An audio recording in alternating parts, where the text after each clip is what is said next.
Questions put by members to ministers.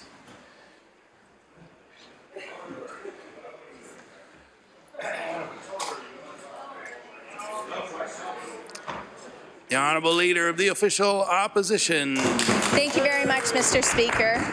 Yesterday, when trying to explain why his government refuses to comply with the recommendations of the Privacy Commissioner, the Premier said his government must balance Nova Scotians' right to know with other considerations. Through the examples the PC caucus has brought forward, it is clear that when the government considers these questions, the course of action that is the least difficult for the Liberal government always wins. Not the rights of the people of Nova Scotia. The whole idea, Mr. Speaker, of having a FOIPOP commissioner is that she has the final say on questions of openness and transparency, not the government. So will the Premier admit that his government is overruling the office of the Privacy Commissioner to do whatever they want with respect to openness and transparency? The Honourable Premier. Mr. Speaker, I completely disagree with the question. The Honourable Leader of the Official Opposition. Agrees with the question. Well, Nova Scotians definitely disagree with him. So yesterday, during question period, the Premier, the Minister of Health and the Minister of Internal Services and the Minister of Justice were all asked to explain why information was being kept secret from Nova Scotians against the recommendations of the Privacy Commissioner.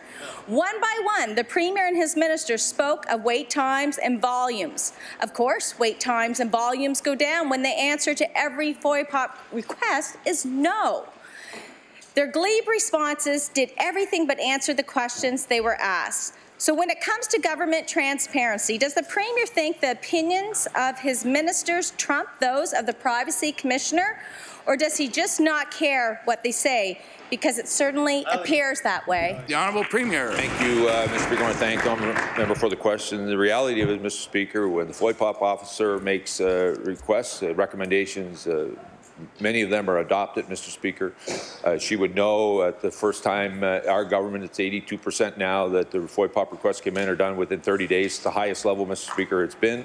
We continue to go through that process to improve the process to ensure that people have information, but at the same time, we have information for people that we need to make sure we protect. It wasn't all that long ago when they were criticizing us, Mr. Speaker, that information actually came outside of government. It is an important part of government to ensure that we protect the privacy of individuals, and we'll continue to do so at the same time, putting information that we're allowed to out in the public hands. The Honourable Leader of the Official Opposition. A little refresher, Mr. Speaker. The Premier broke a written promise to make the Privacy Commissioner an officer of the Legislature in 2013. Yesterday, 4 ministers couldn't explain why they refused to comply with the Privacy Commissioner's recommendations. This government has determined that they decide what Nova Scotians get to know, not the person accountable for actually implementing the FOIPOP Act. This Premier thinks overriding the person responsible for implementing the Nova Scotian law is reasonable and responsible. So my question is simple. Does he think this is all ethical? The Honourable Premier. Speaker, a little refresher, Mr. Speaker. The highest rating, Mr. Speaker, of any government in this province when it comes to delivering, Mr. Speaker, FOIPOPs in 30 days is this government, Mr. Speaker, 82%. The highest credit rating, Mr. Order, Speaker. Please. Order, please. The Honourable Premier has the floor. Rating and delivering FOIPOPs in 30 days is with this government, Mr. Speaker, 82%, continuing to rise, Mr. Speaker. A little refresher, Mr. Speaker. The highest credit rating in the history of this province is with this government, Mr. Speaker. A little refresher, Mr. Speaker. The highest population in the history of this province is with this government, Mr. Speaker. A little refresher, Mr. Speaker. More young people are choosing to live in Nova Scotia than ever before, Mr. Speaker. Let me tell you, Nova Scotians are in tune with this government, and we're continuing to grow and move this province forward. The Honourable Leader of the New Democratic Party.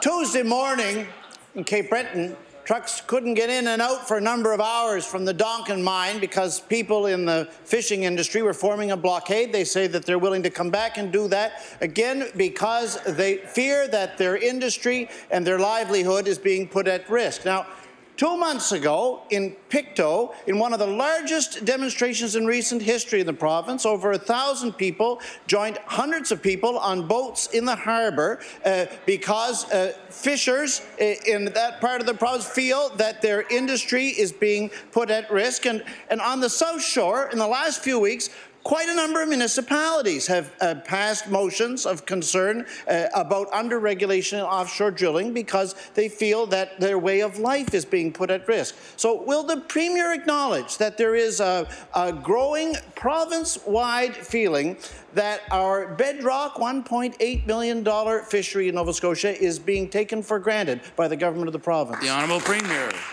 Mr. Speaker, I want to thank the Honourable for the question, the concerns that he's raised. Mr. Speaker, we've heard, but the final question where he talked about the fishery being taken for granted couldn't be further from the truth, Mr. Speaker. We're continuing to work with that sector. It is the bedrock of our rural economy, Mr. Speaker. I live in southwestern Nova Scotia, which is the largest, most lucrative lobster fishery in this province, Mr. Speaker. We continue to strike the balance on how we continue to have activity around how we continue to have activity to make sure that we protect that resource, Mr. Speaker, at the same time ensuring that we maximize the other resources that we have, at the same time protecting the environment. That is always the balance. We'll continue to go through that process. We'll continue to go through that process, Mr. Speaker, to strike that balance. The Honourable Leader of the New Democratic Party. None of that changes the fact that the Premier has refused calls for a broadened environmental assessment at Northern Pulp and has allowed a tidal turbine to spin without environmental monitoring in the Minas Passage, and has permitted offshore drilling without the availability of a capping stack. So I want to ask the Premier, why wouldn't people in fishing communities and in the fishing industry, on the basis of these facts of the Premier's action, feel profoundly disrespected? Honourable Premier. Thank you, Mr. Speaker. I appreciate the honourable member's question. Mr. Speaker, we continue to make sure that we strike the balance, Mr. Speaker. There's a regulatory environment that any activity within inside of this province when it comes to that resource goes through. We're continuing to we'll go through that. We'll make sure the community is being heard at the same time, Mr. Speaker. The decisions that we make will be based on science and evidence. And we'll continue to do so. And I want to reassure the honourable member that the turbine in the Bay Fundy is not spinning, Mr. Speaker, at this moment in time that he just alluded to in his question. The reality of it is not. But I want to assure the honourable member we're going to continue to make sure and how do we harness that energy the best we can. The Honourable Leader of the New Democratic Party. John Davis, the director of the Clean Ocean Action Committee, which represents almost 10,000 people who work in the fishery in the southwestern part of the province, said recently of weak offshore drilling regulation, they pretend to consult the public and then give the industry what it wants. And Ronnie Heighton, president of the Northumberland Fishermen's Union, said about the plans at Northern Pulp, we don't like to be bullied, we don't like to be lied to, and we don't like to be treated like our knowledge doesn't matter. So will the Premier agree with me that his government could stand to do an improved job on listening to, on working with, on actually paying attention to and consulting the industry, the fishing industry in Nova Scotia? The Honourable Premier. Thank you, Mr. Speaker. As he would know, Mr. Speaker, that is independent from us. The regulators going out, looking at how do we best make sure that we strike the balance of ensuring that we protect our traditional industries at the same time maximizing the value of the resource we have off our coast. This is not unique to Nova Scotia, Mr. Speaker. While there are some challenges off our shore, with the power of our ocean, Mr. Speaker, but the reality of it is it coexists all around the world. We're making sure that if that can happen in this province, it'll be done in a safe way, same time protecting the resources that we've relied on for a very long time. I want to remind the honourable member, since coming into government in 2013, we've continued to go out and promote the fishery across the world. We've increased our exports over $2 billion, Mr. Speaker. We've opened up a market in China. We know the value, Mr. Speaker, of that resource, and one of the things we want to make sure is that fishers get the real value of that and not have the price be driven in the bottom like it has for decades in this province.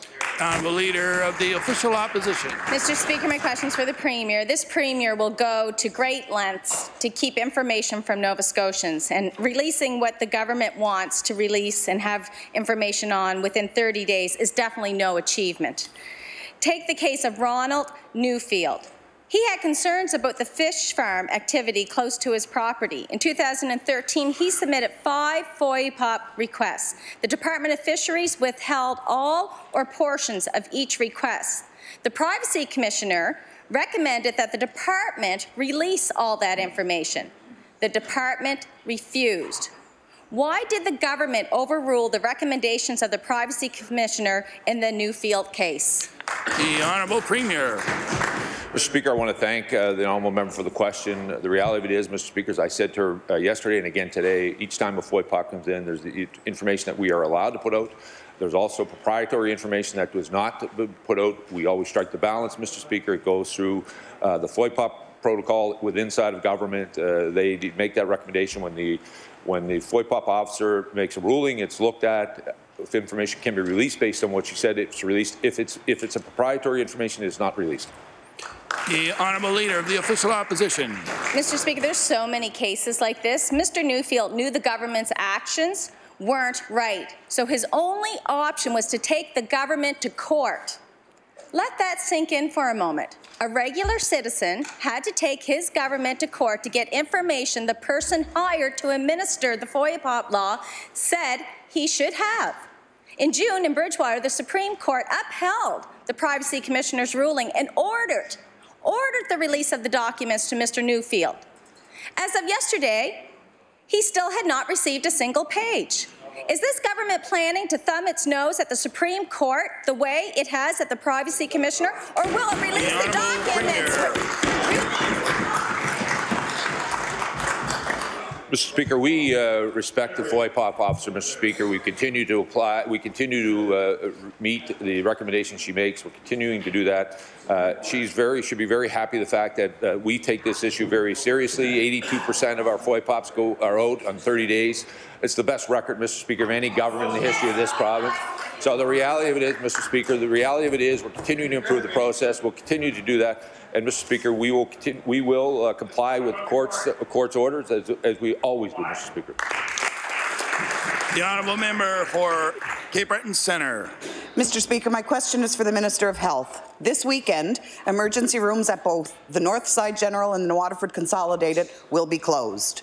Residents who would normally seek treatment at these hospitals will have to go to the regional. I suppose it's a good practice for when they close the doors permanently.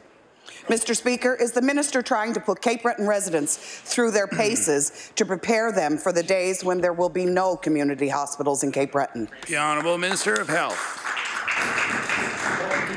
Thank you, Mr. Speaker. I think, I hope the member is aware. I'll certainly remind her of the steps being taken to recruit primary care providers and other healthcare professionals to Cape Breton and throughout the province, Mr. Speaker. Since April of this year, 54 physicians have been recruited to the province. We've had over 8,200 people taken off of the family practice list that we monitor, the 811 need a family practice list, since as of September 1st of this year, Mr. Speaker.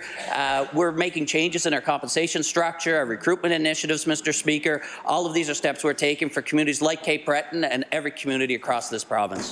The Honourable Member for Cape Breton Centre. Mr. Speaker, yesterday I asked the Minister if he'd give me a straight answer as to whether he would be coming to Cape Breton to hear from concerned residents who have planned town halls and rallies in response to his decision to close our hospitals, and coming to actually listen and discuss rather than coming, dictating, and then leaving. Rather than answering my question, the Minister told me that he had already visited Cape Breton in June when they came, told, and left, when he and the Premier came to announce the closures. To my knowledge, he's not been back since. It seems to me, and many residents, that he is afraid to face the music. Mr. Speaker, I'd like to ask the Minister again, if he can't make it to the North Side this weekend, funny enough, we're having another one in New Waterford, and I'd love to invite him now to come to the meeting in New Waterford on October the 14th and discuss this with our community members. The Honourable Minister of Health. Thank you, Mr. Speaker. Thank the member for the question. As the member would know, we've outlined the planned investments for the Cape Breton region.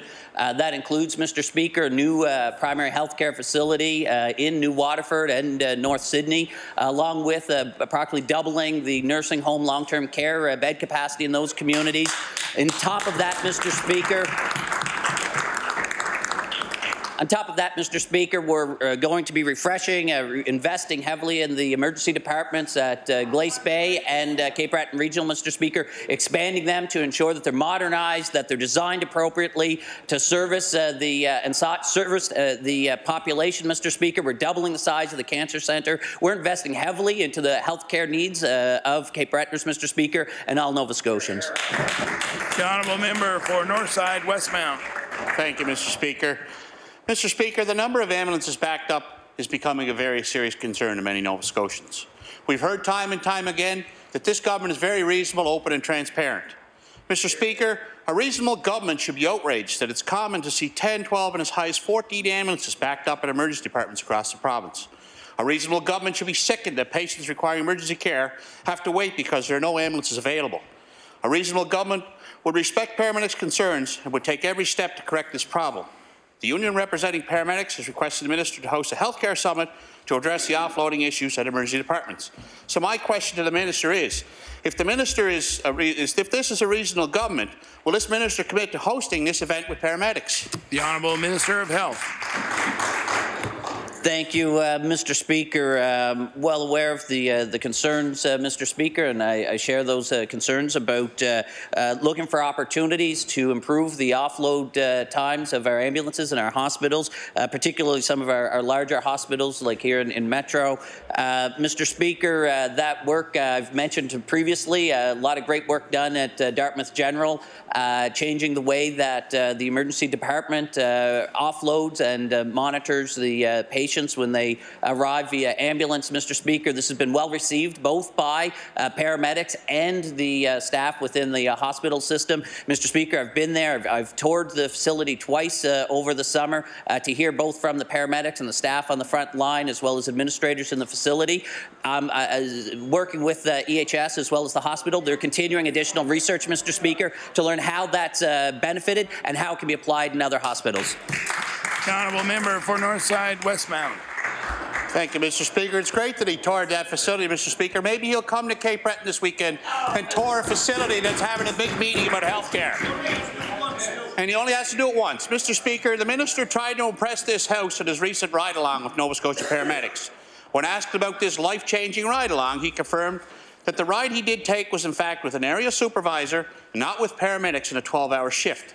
That's like saying, because I know hockey, I'm Bobby Orr, Mr. Speaker, and that's not the case. My question to the Minister is, will he commit to signing a confidentiality agreement and participate in an actual ride-along with an on-duty paramedic, not just a Sunday air drive with an area supervisor? The Honourable Minister of Health. Thank you, Mr. Speaker. It concerns me a little bit that the member opposite would flippantly disregard the value of the conversations that I had with frontline paramedics and healthcare professionals while I'm out.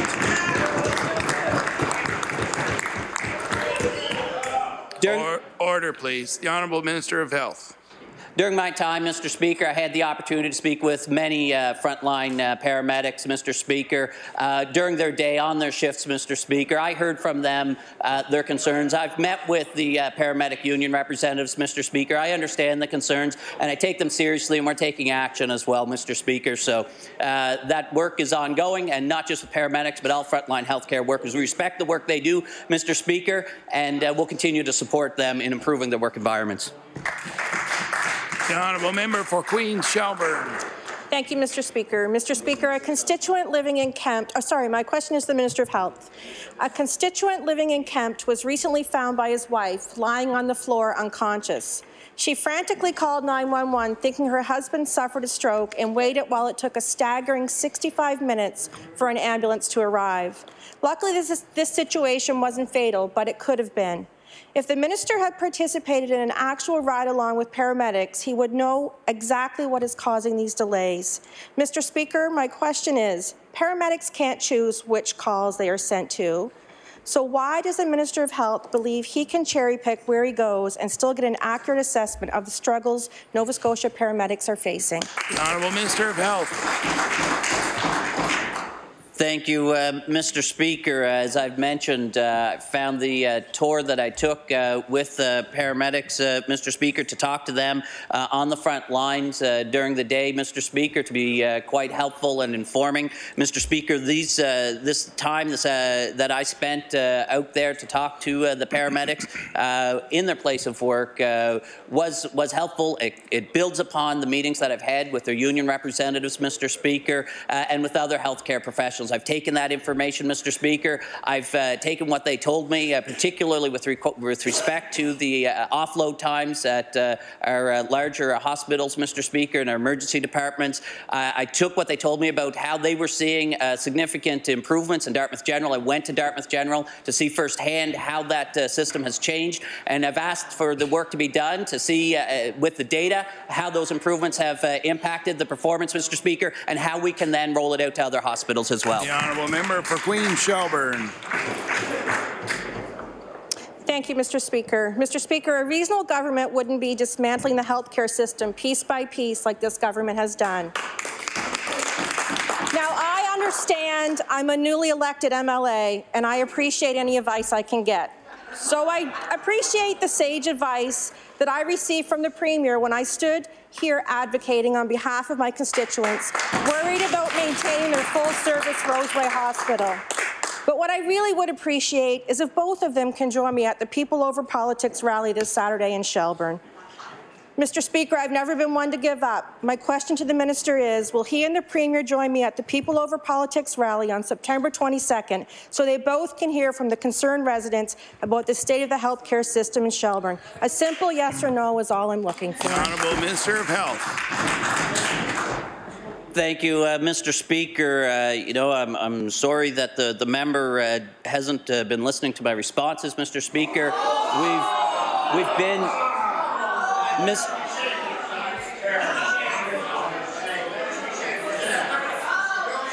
Order, please. Order, please. The Honourable Minister of Health. Mr. Speaker, the member suggested that we were, I believe, the words were dismantling the healthcare system. In fact, Mr. Speaker, what we've been doing is investing in our healthcare system. Mr. Speaker, we have unprecedented investments in the infrastructure that's been ignored, our healthcare infrastructure that's been ignored by successive governments over the past decades, Mr. Speaker. We're investing, Mr. Speaker, heavily in modernizing our infrastructure here in Halifax, Mr. Speaker, in Cape Breton, in the member's own community, Mr. Speaker, a new primary health care centre being opened up, Mr. Speaker. So she knows full well that we're investing in our healthcare system from one end of this province to the other. The Honourable Leader of the Official Opposition. Thank you, Mr. Speaker. My question is for the Minister of Justice. We learned on Wednesday that the Department of Justice has suspended a program that gave Nova Scotia inmates unprecedented access to online communications and entertainment. Under this program, inmates were provided with free tablets. A CBC News story claims that a number of incidents led to the cancellation of this program, and I can table that story. One inmate used the tablet to physically assault another inmate, and other inmates were using the tablets to access personal information of other inmates. So my question to the Minister, as was the case for the FOIPOP portal fiasco, was a SWAT team sent in to retrieve the tablets? The Honourable Minister of Justice. Thank you, Mr. Speaker. Coming to know my colleague from Pick the West as I have, I know that she did not write that question. Yeah. Mr. Speaker, let me say, my colleague brings a legitimate concern to the floor of the legislature. There is a tablet program, Mr. Speaker, within our correctional facilities. The program is suspended, Mr. Speaker, in one of our facilities because of security issues.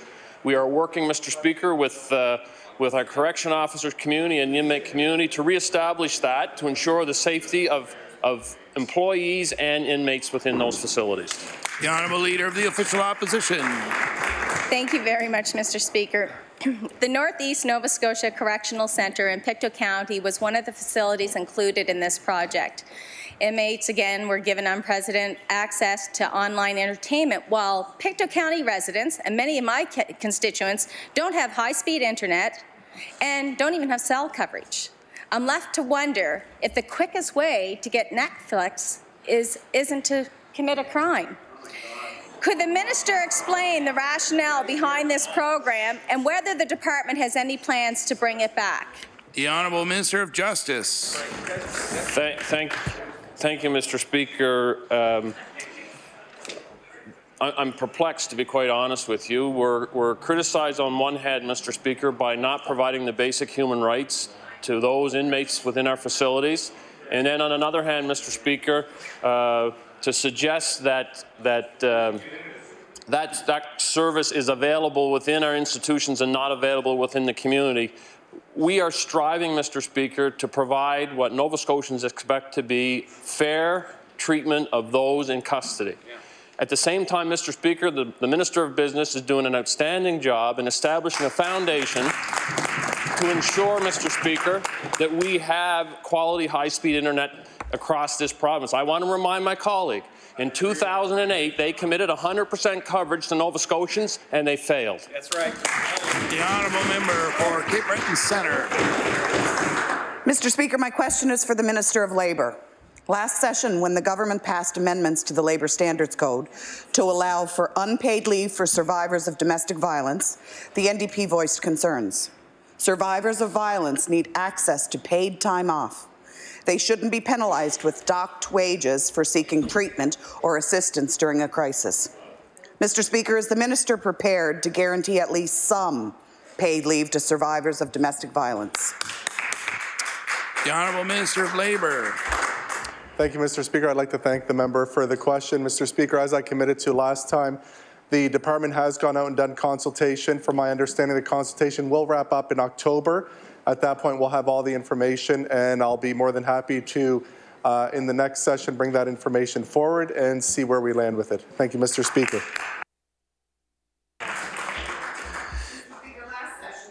The Honourable Member for Cape Breton Centre. My apologies. Mr. Speaker, last session, the minister mentioned that he'd be open to putting paid leave into the regulations of the Labour Standards Code rather than into the legislation itself. Not ideal, but a good start.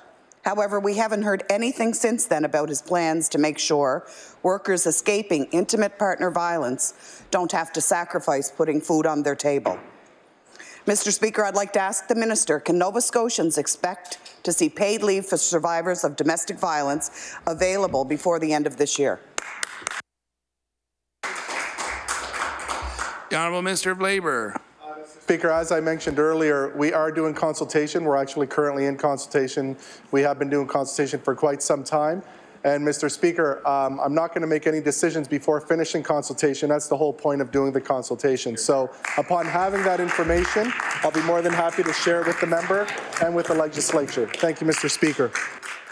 The Honourable Member for Cumberland North. Mr. Speaker, my question through you is directed to the Minister of TIR. Nova Scotia is seeing more and more enthusiasts of all-terrain vehicles and off-highway vehicles. In fact, there's 36,000 registered throughout the province. Since my election, I've heard a lot of frustration in the delays of the pilot projects. These delays are negatively impacting the tourism potential in Cumberland. My constituents keep asking, when is safe, legal trail connectivity going to be expanded? My question to the minister is, will he tell the members of this House when the off-highway vehicle pilot project in Cumberland will be launched? The Honourable Minister of Transportation. Thank you very much, Mr. Speaker, and thank the member very much for the question. The actual number that I have on the registration of vehicles in the province is a little bit higher than that. It's over 42,000. And I agree this provides a great opportunity to face that reality and increase the economic opportunity that is available there. The number we're getting from the ATFANS is $189 million in expenditures. Be assured that this government, unlike others in the past, are going to recognize very shortly the opportunity that this represents, and we'll be establishing a pilot project very, very shortly to accommodate better trail enhancement for ATVs across the province. Thank you. The Honourable Member for Cumberland North. Thank thank you to the minister, and we look forward to that. So thank you very much. It did come to our attention this week that the minister will be introducing a pilot project in Eastern Shore in just a few days, and we're hoping that it's not just going to be another re-announcement of the same pilot project that was announced over a year ago. Cumberland was also promised a pilot project at the same announcement over a year ago. We want to be able to realize the full financial potential through safe trail connectivity in Cumberland and throughout all of Nova Scotia. The numbers the ministers have shared, New Brunswick is double the financial impact that they are having because of the work they've done. My question to the minister is, can you tell us today when the pilot sites will be approved in Cumberland and across Nova Scotia, and when the government will make the safety of the off-highway vehicle and ATV enthusiasts across this province a priority? Thank you. The Honourable Minister of Transportation. Thank you, Mr. Speaker. And the pilot project that was announced some time ago is very close to being vetted through our process. You have to understand, of course, that there are various departments involved in this. This is a major step forward for Nova Scotia in terms of the availability of our highway system to accommodate the evolving nature of the ATV market in Nova Scotia. You know, we've gone from the three-wheeled vehicles in the early 80s to side-by-side vehicles now that are more expensive than many cars. So we're looking at accommodating that, and we will have information very shortly for the general public about where and when those particular pilot sites will be enacted. Thank you. The Honourable Member for Cumberland South. Thank you, Mr. Speaker. Mr. Speaker, my question is the Minister of Education. On April 30th, the Minister announced a new elementary school for the Springville area in the multi-year plan for replacing schools in the province, which I might add, this was a welcomed announcement from this government. Since that time, little has been said about the site selection process or the budget of this new school. This new school is meant to replace Junction Road School and the new West End School, or the old West End School. Both these facilities have had numerous maintenance issues in the past years, so residents are anxious to get the new school built. Can the minister provide an update when parents and students will get input on the site's design and selection for this new school? The Honourable Minister of Education. Thank you very much, Mr. Speaker. I appreciate the member's question, and the answer is very soon. We are working on a new streamlined process for site selection that allows us to do the technical evaluation up front instead of on the tail end, and then consult with community members in the school community. That, we believe, will allow us to make that process better so we can get schools built on time, or as the previous process did, lead to, in many cases, delays of up to 3 years. So we do have a better process that's coming down the pipe, and I look forward to being with that member in his community when that school is finally opened. Thank you. The Honourable Member for Cumberland South. Thank you, Mr. Speaker, and I welcome that news. In August, I sent the minister a letter asking for an update on the elementary school. In response, the minister stated that officials from his department, the Department of Transportation Infrastructure Renewal, and the Chignecto Central Regional Centre for Education occurred on July 3rd, which is great. The meeting was to begin the process for the review for potential sites. Can the minister say that the project that was stated to start 2018 and 19, does that mean residents can expect a shovel in the ground this year, or will they have to wait a little longer? And I'll table those documents. The Honourable Minister of Education. Thank you very much, Mr. Speaker. I've been assured by our operational folks who are in charge of managing these projects that we're going to be on time.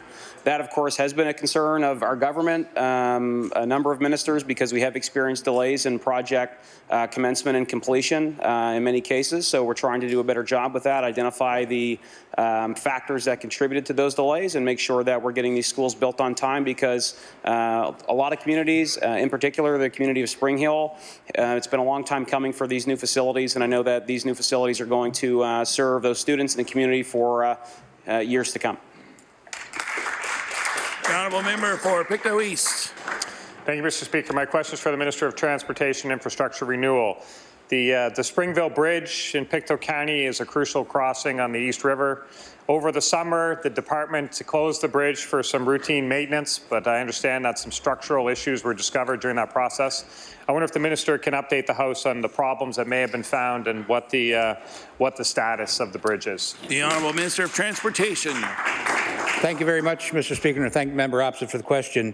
In the instance of the Springville Bridge, one of the 4,200 structures that the department is entrusted with across the province, it's a 100-year-old structure. And the detour involved is 7 kilometres in length. In Nova Scotia, as I've said to the House before, being an old province, we do have an old highway network. We're also subject to changing traffic and settlement patterns over time. I will say that we have a huge increase in our capital budget this year, including the amounts allocated for bridges, and that would apply to that particular bridge also. The honourable member for Pictou East. Thank you, Mr. Speaker. And it sounds like the bridge the minister was referencing in Springfield is very similar to the one in Springville. So I thank the minister for that. But the people often say that this government's strategy with bridges is a little bit like Russian roulette. And when one fails, they just say, that's good, we'll leave that, and they don't actually fix them, whereas they should have an actual strategy for which bridges are important and maintaining those ones that are important. So my question, I guess, my question to the minister is, does the department intend to fix the Springville Bridge or not? Thank you, Mr. Speaker. The Honourable Minister of Transportation. Thank you, Mr. Speaker. And a current review of our bridge process is actually underway in the province. It's a major part of our commitment and vital to our network. Mr. Speaker, we're looking for what you might call more practical solutions to low-volume, short-span opportunities to see if we can find a way of doing this in a more cost-effective manner and provide the transportation networks that the people are used to, and particularly in our rural areas. And I will check into this one particularly, Mr. Speaker, and let the member know where it's at. The honourable member for Dartmouth South. Mr. Speaker, my question is for the Minister of Justice. Earlier this week, an Ontario Superior Court judge ruled that a $600 million class action lawsuit against the province of Ontario could proceed. The lawsuit alleges that the Ontario government violated the rights of inmates by placing them inappropriately in solitary confinement. The statement of claim says that close confinement is grossly overused on a systemic basis in the Ontario system. Just last week, we heard of 5 individuals being held in provincial custody here in Nova Scotia who had applied to the court to be released from solitary confinement. Mr. Speaker, is the minister confident that our practices in our provincial system will not result in a similar lawsuit being filed against the province of Nova Scotia? The Honourable Minister of Justice. Thank you, Mr. Speaker, and I thank my colleague for the question. This is an important issue that can't be dismissed. Over the past number of months, Mr. Speaker, there's been great work done within the facility. Specific to close confinement, we have reduced our average days of time in close confinement from 5.5 to 3.5 days. That's significant progress, Mr. Speaker. The Ombudsman's Office and the Human Rights Commission have quarterly visits into our facilities, Mr. Speaker, to ensure that these practices are applied appropriately. And just here, Mr. Speaker, in the last 2 weeks, we've had Supreme Court of Nova Scotia decisions challenging the habeas corpus that my colleague would be familiar with, where the Supreme Court of Nova Scotia has determined, when used appropriately, solitary confinement is a necessary and appropriate tool within our facilities. The honourable member for Dartmouth South. Mr. Speaker, I'm afraid the international precedents disagree, but notwithstanding, at issue in the Ontario case is the use of administrative segregation in which inmates are isolated either to ensure their own safety or that of others in the institution. Data obtained through Freedom of Information show that there are far more instances of administrative close confinement in our provincial system than any other reason. This weekend, the Schulich School of Law is hosting the Canadian Prison Law Conference here in Halifax. Experts in prison law are here from across the country, and I wonder if what we have to show them is more of a cautionary tale than a best practice. Mr. Speaker, will the minister commit today to a full public review of the use of close confinement in our provincial correctional facilities? The Honourable Minister of Justice. Mr. Speaker, we could not have a more public, transparent view of the close confinement process within our correctional facilities than what the Supreme Court of Nova Scotia has addressed on 2 separate occasions over the last 2 weeks. Mr. Speaker, I know this is a very, very important issue, But we are losing sight, Mr. Speaker. In fact, there are individuals within our facilities who request to go into close confinement because they themselves are concerned for their own personal safety. The use of close confinement, Mr. Speaker, is a last resort. It is a resort used, or a tool used, Mr. Speaker, to ensure the safety of the inmate as well as those who are employed within the facility. We will continue to prioritize the safety of all within our institutions. The honourable member for Kings North. Mr. Speaker, my question is for the Minister of Lands and Forests. Blomidon Provincial Park is one of the most popular provincial parks in the province. One of the reasons that is that it's a great place to see the tides of the Minas Basin. However, there is a 20-foot cliff requiring a set of stairs to go down. These stairs are the only way to access the beach, but they have been closed for some time. The Minister's department is well aware of this. My question is, Mr. Speaker, can the Minister tell me when the steps will be finally repaired for Blomidon Provincial Park? The Honourable Minister of Lands and Forestry. Thank you, Mr. Speaker. I thank the member opposite for the question. As the member may know, I actually visited the site myself about a month and a half ago, and I saw the area where the stairs are going to be repaired. That day, we made sure that the tender went out, and I don't have the exact date when the tender closes, but I can confirm the tender's out for repair, and I'll get back to the member when I have confirmation on that. The honourable member for Kings North. Mr. Speaker, I'm happy to hear the Minister say that the tender has been issued and that he has visited the site. However, my constituents are upset that this issue was around all summer and now at the end of the season is finally being addressed. To keep the beach off limits in the summer is a monument to inefficiency of government and a testament to misplaced priorities. Mr. Speaker, will the Minister explain why common sense was discarded in this case and commit to taking a more practical approach in the future and getting things done more promptly? The Honourable Minister of Lands and Forestry. I thank the member for his advice, and I regret that I didn't bring my tools myself that day, but certainly we'll get on top of anything that we can based on the process. The tendering process requires a certain period of time. In fairness to all of our trades and our workers that work around the province, we have a budget that takes care of all of our parks, and I will continue to look at the process and how we can improve it. Thank you, Mr. Speaker. The Honourable Member for Pictou Centre. Mr. Speaker, my question is for the Minister responsible for WCB. I recently asked the Minister of Labour to provide his definition of an independent medical specialist. I agree with his response that it would be both independent and not subsidized by WCB. Sadly, that has not been the experience of many of my constituents who have been denied benefits from WCB based on recommendations from specialists paid for by WCB. Often these recommendations are contrary to the recommendations from other specialists. My question, what is independent about an appointment arranged and paid for by WCB? The Honourable Minister of Labour. Thank you, Mr. Speaker. It gives me great pleasure to clarify my remarks for the honourable member. In terms of independence, Mr. Speaker, when I was speaking about whether they were compensated by WCB, I should have further elaborated and said fully compensated or not. I would never question any of the findings of a medical professional. Mr. Speaker, as we know, they are governed under the college. And Mr. Speaker, whether they are paid for a consultation by WCB or any other, I assume that every single consultation coming forward from a doctor or a professional in the medical community is accurate and forthright. Thank you, Mr. Speaker. The Honourable Member for Pictou Centre. Independent, Mr. Speaker, independent. Mr. Speaker, I've had a constituent who was flown to Chicago to see a specialist, all paid for by WCB. I've heard of Ontario and U.S. doctors used and paid upwards of $20,000 for their service.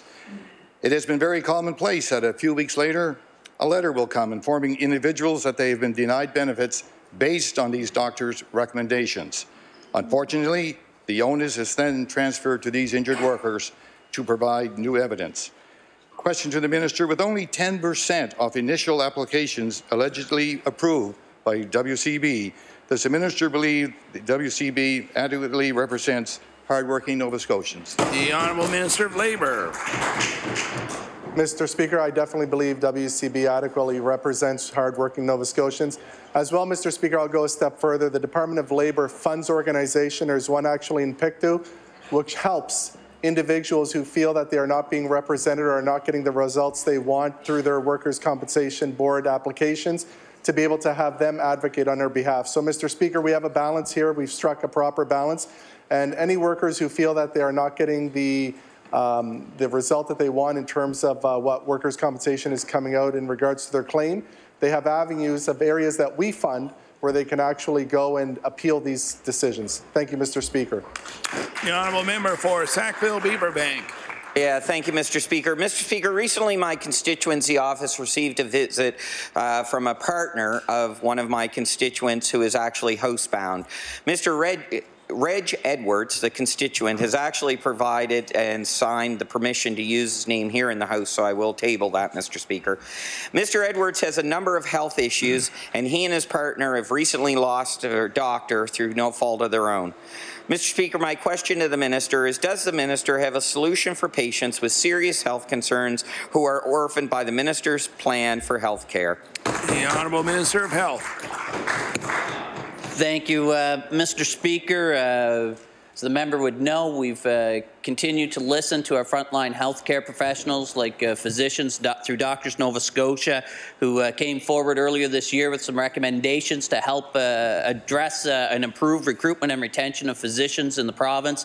Mr. Speaker, as a result of those discussions, we committed to approximately just under $40 million of increased investment in compensation for providing comprehensive family care, Mr. Speaker. We've invested as part of that, Mr. Speaker, incentives for physicians to take additional patients. Through that, in the Central Zone, Mr. Speaker, we've seen over 5,000 patients who have found a family practice because of that incentive. Mr. Speaker, these are the steps we're taking to provide care to our citizens. The honourable member for Sackville-Beaverbank. Oh, thank you, Mr. Speaker. And I recognize, because I hear it over and over and over and over and over again, that the government's doing investments. And I recognize they probably are. But what I'll say is, obviously, when I'm getting complaints and constituents like Mr. Edwards, it's not enough. There's something still wrong. I have Mr. Edwards who has to take an ambulance in order to get to a clinic because there are no walk-in clinics and there are no doctors. He has to pay $150, Mr. Speaker, for an ambulance ride each way to and from the clinic. I mean, this is putting Mr. Edwards at serious health risks every time he has to leave his adaptive environment. This isn't a choice that Nova Scotians should have to be making. Can the minister please tell Mr. Edwards and others like him across this province how they get their medications renewed without further risking their health and adding to personal costs because there's no family doctors? The Honourable Minister of Health. Thank you, Mr. Speaker. As the member would know, as part of those investments that we've made, we've also increased, Mr. Speaker, the opportunities for physicians for the first time in this province, the ability to provide non-face-to-face care, Mr. Speaker, so that for individuals like the constituent referenced who may have trouble traveling outside of their home environment, Mr. Speaker, that actually our physicians now can provide care through phone and communicate through My Health NS website, Mr. Speaker, secure portal to provide that service, Mr. Speaker. So these are the things where our investments are going to provide better care, more options, more flexibility, and ensure that more Nova Scotians get the care that they need and deserve. The honourable member for Cape Breton Centre. Mr. Speaker, my question is for the Minister of Municipal Affairs. Nova Scotians for Equalization and Fairness speak for many people in Cape Breton when they say Cape Breton deserves the same quality of services as the HRM or any other part of the province. The Minister is aware that they are an important voice in Cape Breton, but members have told me they feel ignored. They have called and emailed the Minister's office with no response. Can the Minister please tell us why those calls and emails have yet to be answered? The Honourable Minister of Municipal Affairs. Thank you, Mr. Speaker. Mr. Speaker, as the honourable member probably knows, this program, the Provincial Equalization Program, is to the tune of about $30 million annually, Mr. Speaker. 50% of that goes into the CBRM, Mr. Speaker. We have committed to working with our municipal partners, Mr. Speaker, and we will work through a process, Mr. Speaker, and review this program, and I'm glad to hear that the honourable member is supportive of that review, Mr. Speaker. Also, when we have that review done, if and when there is a new formula, Mr. Speaker, her and the good father and all Nova Scotians will be aware. The honourable member for Cape Breton Centre. Mr. Speaker, the minister should be aware that the CBRM needs to be a priority in his new role. CBRM is in a downward spiral because it doesn't get the provincial support it needs. The urgent challenges CBRM faces with its tax base, debt load and funding for services can't be ignored any longer by this province, and neither should the residents who speak out about them. So my question to the minister is, are unanswered phone calls the treatment that Cape Bretoners should expect from the new Minister of Municipal Affairs? The Honourable Minister of Municipal Affairs. Thank you very much again, Mr. Speaker. I want the honourable member to know that we have indeed received correspondence from Father Maroon. We have responded to that, as have other members of this government, Mr. Speaker. But we will continue to correspond with Father Maroon as we work our way through this process. As I've said, we're committed to working with our municipal partners. I know I've met recently with the NSFM, Mr. Speaker, and they are certainly making this one of their priorities. We'll continue those discussions, and again, if and when there's a new formula, Mr. Speaker, we'll be happy to share that with all Nova Scotians. Order, please. Time allotted for oral questions put by members to ministers has expired. We will now move on to government business.